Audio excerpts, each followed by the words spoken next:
Hello નમસ્કાર મિત્રો, કેમ છો? આઈ હોપ તમે બધા ફાઇન છો. જે મિત્રો સૌપ્રથમ ચેનલ પર આવી રહ્યા છે એમને ખાસ વિનંતી કે ચેનલને લાઇક, શેર અને સબસ્ક્રાઈબ કરે. તમને ખબર છે હમણાં જ લાસ્ટ સન્ડે જે પેપર્સ પૂરા થયા EPC ક્લાસ 1-2ના, એના થોડાક રિવ્યૂ આપણે જોઈ લઈએ. મને કેવા પેપર લાગ્યા? મને લાગ્યા એવું શક્ય નથી કે બધાને સરખા જ લાગે. મને જેવા લાગે એવું હું અહીંયા રજૂ કરું છું. પેપર્સ કેવા હતા એનું એનાલિસિસ જોઈશું અને આગળ શું કરવું તમારે એ આપણે જોઈશું. બરાબર. જે જાહેરાત ક્રમાંક હતો GPSC ક્લાસ 1-2નો જે એક્ઝામ હતી, જે એની જાહેરાત ક્રમાંક હતો એ ક્લાસ 1-2 2024માં જે લેવાઈ ફેબ્રુઆરી મહિનામાં જાહેરાત ક્રમાંક હતો 20/22-23, એટલે 20 નંબરની જાહેરાત 22-23ના વર્ષમાં. એટલે ટોટલ એની વેકન્સી હતી 70 જેવી. એ તો ખાસ બહુ ડીપમાં જોવા જેવું છે નહીં, પરંતુ એની મેન્સ જે હતી એ 19 ફેબ્રુઆરીથી 24 ફેબ્રુઆરી જે મેં પણ આપી હતી. ડિટેલ પછી તમારી સાથે લઈને આવું છું. પેપર કેવા હતા એ આપણે સૌપ્રથમ જોઈ લઈએ. તો પેપર્સ કેવા રહ્યા? બધા જ પેપર કેવા હતા? તો એકાદ પેપર જે ફર્સ્ટ પેપર હતું એને બાદ કરીને બધા જ પેપર કેવા હતા? લેન્ધી પેપર હતા. લેન્ધી એટલે તમારે 3 કલાકનો સમય બી ઓલમોસ્ટ જે 3 કલાકનો સમય પણ ઓછો પડે. બરાબર. એવા હતા. 3 કલાકમાં જે તમારે લખવાનું હોય 50 ક્વેશ્ચન્સ, બરાબર, એ પણ તમારે ઓછા પડે. તો કેવા હતા? સિલેબસ પેપર કેવા રહ્યા? તો પેપર મોટે ભાગે સિલેબસ આધારિત હતા. બરાબર. તો બેઝિકલી કેવું હતું કે જે તમે સિલેબસ જોયો હશે, બરાબર, તો મોસ્ટ ઓફ સિલેબસ આધારિત જ ક્વેશ્ચન એમણે પૂછ્યા છે. સિલેબસથી એમને ડાયવર્ટ ઓછા થયા છે. ઓકે. પછી જે પણ ક્વેશ્ચન હતા એ થોટ પ્રોવોકિંગ હતા, એટલે બેઠા ક્યાંય પૂછ્યા છે નહીં.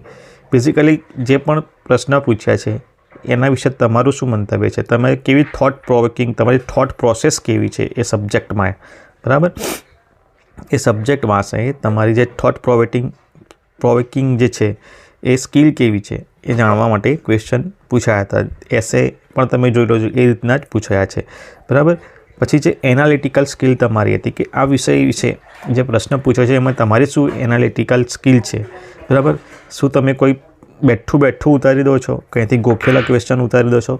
એ સિવાય તમારી એનાલિટિકલ સ્કિલ કેવી હતી એના પર ટોટલી ડિપેન્ડ હતા બધા જ ક્વેશ્ચન. બરાબર. અને મેં અગાઉના પેપરમાં કહ્યું કે ટોટલી UPSC પેટર્ન છે. ટોટલી UPSC પેટર્ન આમાં એ લોકોએ રિપીટ કરી છે. બરાબર. નવી પેટર્ન છે. UPSC આધારિત પેપર હતા અને UPSC આધારિત જ જે એસે પણ હતા. બરાબર. જે ફિલોસોફિકલ ડાયમેન્શન પેપર્સમાં વધારે હતા એસેના પેપરમાં.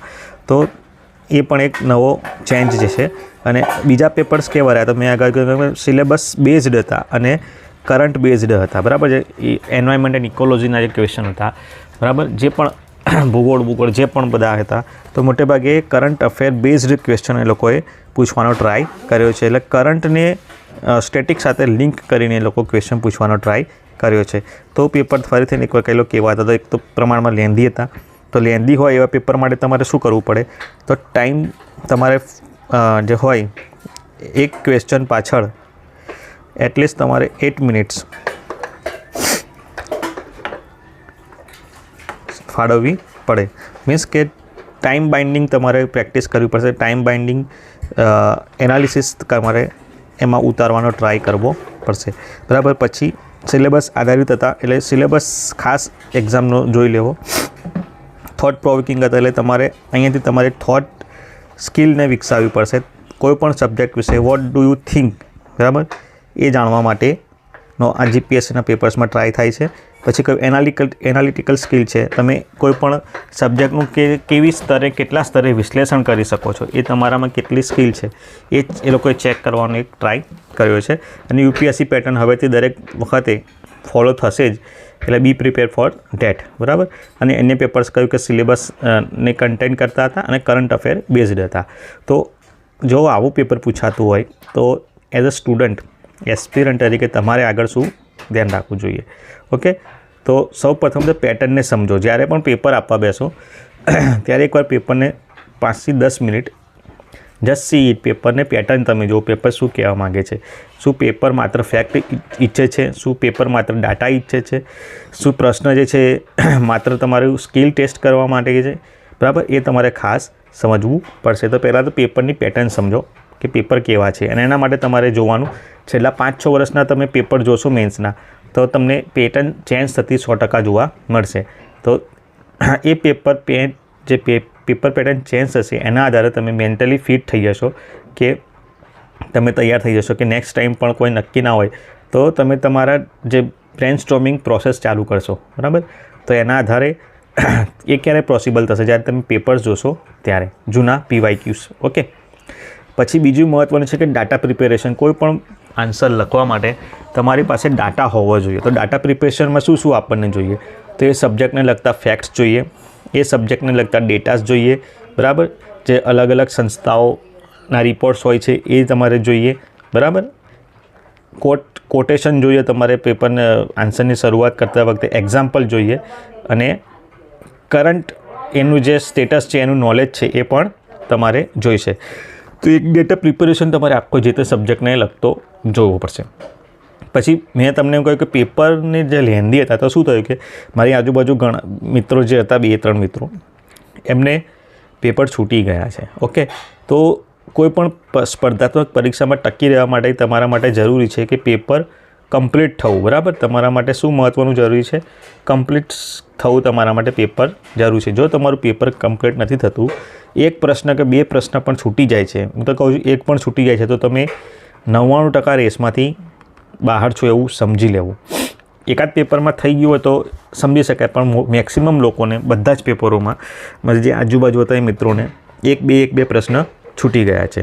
બરાબર, 1-2 એટલે સ્પર્ધાત્મક પરીક્ષામાં જે આટલા બધા લોકો બેસતા હોય ત્યાં 1-2 જણાના 1-2 પેપરમાં પણ એકાદો પ્રશ્ન પણ છૂટી જવો બહુ જ ગંભીર બાબત કહેવાય. તો ઇન્ક્રીઝ સ્પીડ. બરાબર, જો મારે કેવું હતું કે હું પહેલાંથી મેં માઇન્ડમાં સેટ કર્યું હતું કે આ પ્રશ્ન પાછળ હું આટલી મિનિટ્સ ફાળવીશ, તો મારે દરેક પ્રશ્નને મેં એ રીતે મિનિટ્સ ફાળવી હતી. એના માટે મેં પાછળ રફ વર્ક કરી લીધું હતું કે ક્વેશ્ચન 1 માટે હું 10 મિનિટ કે 15 મિનિટ ફાળવીશ, તો મારે પછી ધ્યાન એ 10 મિનિટ ઉપર જ રહે. લખતો હતો, પછી જોતો હતો કે 10 મિનિટ થવાય, 12 મિનિટ થવાય. તો એક ઇન્ક્રીઝ સ્પીડ તમારા માટે જરૂરી છે. તો ઇન્ક્રીઝ સ્પીડ એટલે ઝડપમાં આન્સર જે લખવાનું છે અને ઝડપમાં વધારો કેવી રીતે થશે? તો આન્સર રાઇટિંગ પ્રેક્ટિસથી થશે. બરાબર, તમે ડેઇલી કરી શકો છો અથવા વીકલી કરી શકો છો. હવે મારી મારી જે ભૂલ થઈ અહીંયા હું તમને કહું કે મેં આન્સર રાઇટિંગ કર્યું નથી. બરાબર, કોઈ પણ એક્ઝામ અત્યાર સુધી, કારણ કે એવો મારી પાસે સ્પેર ટાઈમ જ નથી હોતો. બરાબર, પરંતુ જે લોકો કરે છે એ વેલ એન્ડ ગુડ છે, તો તમે વીકલી અથવા ડેઇલી કરો. ઓકે, હવે ઘણા લોકો કે સાહેબ આન્સર રાઇટિંગ કેવી રીતે કરવી? તો એના માટે હું નેક્સ્ટ અલગથી વિડીયો લઈને આવીશ. પણ તમે શું કરી શકો કે અત્યારે એક ડાયરી મેન્ટેન કરો. આ ડાયરીનો હું તમને ફાયદો જણાવું શું થશે.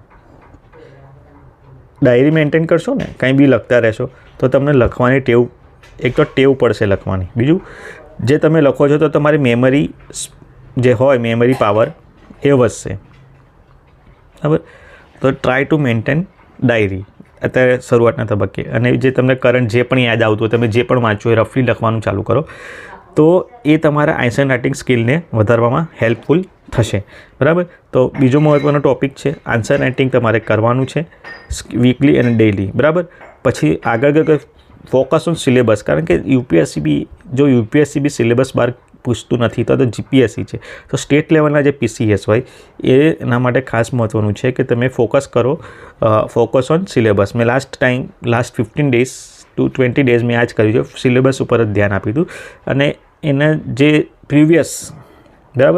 પ્રીવિયસ ક્વેશ્ચન મેન્સમાં જે પૂછાયા હતા અને એકવાર જોઈ લીધા હતા, તો મને લખવામાં સરળતા રહી. બરાબર, ફોકસ ઓન કરંટ ઇવેન્ટ્સ ખાસ કોઈ પણ એક્ઝામ માટે ખાસ મહત્ત્વનું છે કે તે પણ વર્તમાનની જે ઘટનાઓ બને છે એ તમારા માટે ખૂબ જ મહત્ત્વનું છે. ધારો કે અત્યારે આપણે જોઈએ રાજકીય પરિપ્રેક્ષ્યને બાજુમાં રાખીને જોઈએ તો જ્યારે જે દલ બદલ બધા નેતાઓ કરી રહ્યા છે, તો મે બી નેક્સ્ટ એક્ઝામમાં જો તમે મેન્સ આપવા જશો તો દલ બદલ કાનૂન 100% પૂછાશે. બરાબર, તો એ તમારે રેડી રાખવાનું રહેશે. બરાબર, પછી નોટ્સ મેકિંગ છે. મેં જોયું કે જે ડાટા ફેક્ટ્સ માટે તમારે નોટ્સ બનાવવી પડે.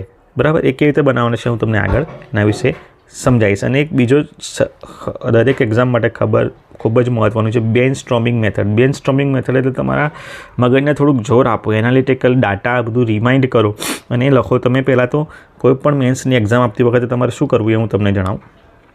તો પાછળ જે રફ હોય છે, રફમાં આન્સર જે તમે લખવાના છો એની કાચી રૂપરેખા બનાવવાની.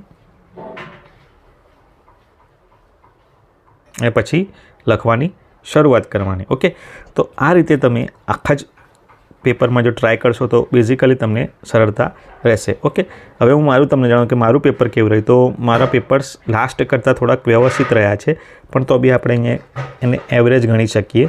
બરાબર, આપણે એને એવરેજ ગણી શકીએ. લાસ્ટ જે એક્ઝામ હતી એના કરતાં સારા છે, પણ આપણે એને ગુડ કહી શકીએ. બરાબર, એવરેજ કહી શકીએ, કારણ કે મેં તમને કહ્યું કે મેં આન્સર રાઇટિંગની પ્રેક્ટિસ કરી જ નથી. બરાબર, પણ મારા માટે એક મહત્ત્વની બાબત છે કે હું પહેલાંથી ડાયરી લખતો આવ્યો છું, અને જે પણ પેપર્સ જે છે, જે પૂર્તિઓ છે, અથવા ફ્રી ટાઈમમાં જે યુટ્યુબ ઉપર જે વિડીયો છે એજ્યુકેશન કે કરંટ ટૉપિક જે અત્યારે બર્નિંગ ઇસ્યુ હોય એના હું વિડીયો જોતો હતો. અલગ અલગ ટૉપિક, એક જ ટૉપિક ઉપર અલગ અલગ ચેનલના લોકો અલગ અલગ વિડીયો બનાવે. તો હું એવા 3 થી 4 વિડીયો એક ટૉપિક ઉપર જોઈ લેતો, તો માઇન્ડમાં જે ડેટા ફીડ ઓટોમેટિક થઈ જતો હતો. પ્રશ્ન શું રહેતો હતો કે ડેટા ફીડને તમારે આન્સરમાં કેવી રીતે નિરૂપણ કરવું. ઓકે, તો એના માટે પણ આગળ એક સેપરેટ લેક્ચર લઈને આવવાનો ટ્રાય કરીશ. તો બેઝિકલી આટલું જ જે છે મારે તમને જણાવવાનું હતું. બરાબર, તમે મારાથી એગ્રી થાવું કે ના થાવું એ ઇટ્સ ડિફરન્ટ થિંગ, પણ મને જે લાગ્યું અહીંયા રજૂઆત કરી છે. હવે જે પણ નવા મિત્રો છે જે તૈયારી કરી રહ્યા છે એ લોકોને ખાસ ઓલ ધ બેસ્ટ. ટ્રાય કરો, હું મારાથી જેટલું બનતું તમને હેલ્પ કરવાનો ટ્રાય કરીશ.